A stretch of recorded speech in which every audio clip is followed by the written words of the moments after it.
I apologize for the bum look and the bad lighting and the fact that this is being recorded on my phone. Today is day 2 of healing my cheek piercings. It's Wednesday. I just had them done this past Monday. I had them done with a 1-inch titanium bar from Anatometal. They are Labret studs, so they have the flat disc in the back. For reference, I've swollen up pretty well to where it's like almost no room in them. They haven't created the dimple effect yet. They won't for a little while. That is created by causing some nerve damage and disintegrating the tissue in the cheek. It does not come back. Some people, when they take them out, they have the dimples forever.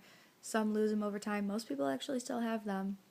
I originally had dimples to begin with, so I didn't really need to do this. I just wanted to.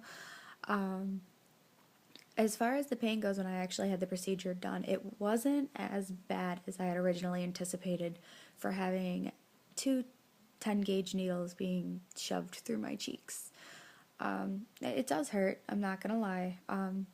Just not as bad as I thought it would be. It's more of like how my philtrum piercing was, or an upper lip piercing. So a little more nerves, a little more sensitive, a bit thicker, but nowhere to where it's like you can't handle it. I have been using Listerine, non-alcohol, after every single time I eat. Eating has been the biggest challenge. Yesterday I had very limited motion of my mouth. I had to chew with my front teeth and then try to swallow straight back. Anything that touched my sides absolutely killed me. Today I've been able to chew more so on my left than my right. My right's giving me a little more problems as far as pain goes, so I'm babying that one a little more. I do use a purified sea salt spray in between my soaks, which is twice a day, one in the morning, one at night, with pretty decently warm water and a little bit of sea salt in them. I haven't had too many issues. Sleeping's not as bad, maybe because I have very small features, so my cheeks, there is no wrong way to do them, but mine are a little closer to my mouth, so I haven't had to really worry about sleeping on the side of my face or anything. My pillows caught it once. That wasn't fun, but I learned the hard way with that, and I've kind of stayed back a little bit or just kept my face there. I have ordered already my downgrade jewelry, my downsizing jewelry from Anatometal again, but I'm not going to be switching them out until around the 6-week mark. The reason we went with a 10 gauge is because of the cheese and wire philosophy, where basically if you stick a wire through a piece of cheese, the smaller it is, the more it's going to migrate, move around, cut through, as opposed to the bigger it is, the more it's going to stay stationary, the better, as for piercings, as healing's going to go. So, I mean, the standard is a 14 gauge. Some places will do a 12. We decided to go a little further and go for the 10 just to try to give me the best possible outcome for healing this, since it is one of the most difficult piercings to get to heal, as well as the longest it takes, period. The standard normally is 6 months to a year.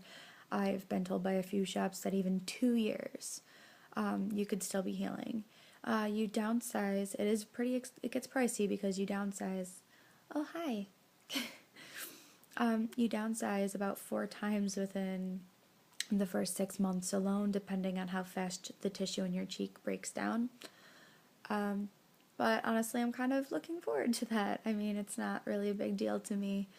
Anatometal isn't as pricey as you'd imagine. I mean, these alone were only $30, and each downsize after that for me is going to be $20.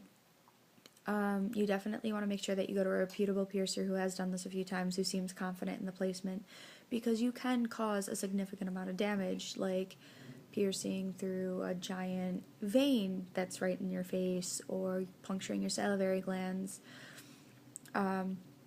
where it'll continue to leak out of your face for the rest of your life and actually never heal. So there are some risks that you need to consider, and trust me, paying a little more is worth it, especially for such a unique piercing. If there's anything else that you guys would like to know, feel free to leave it in the comments below, and I will be doing another update at the 1-week mark.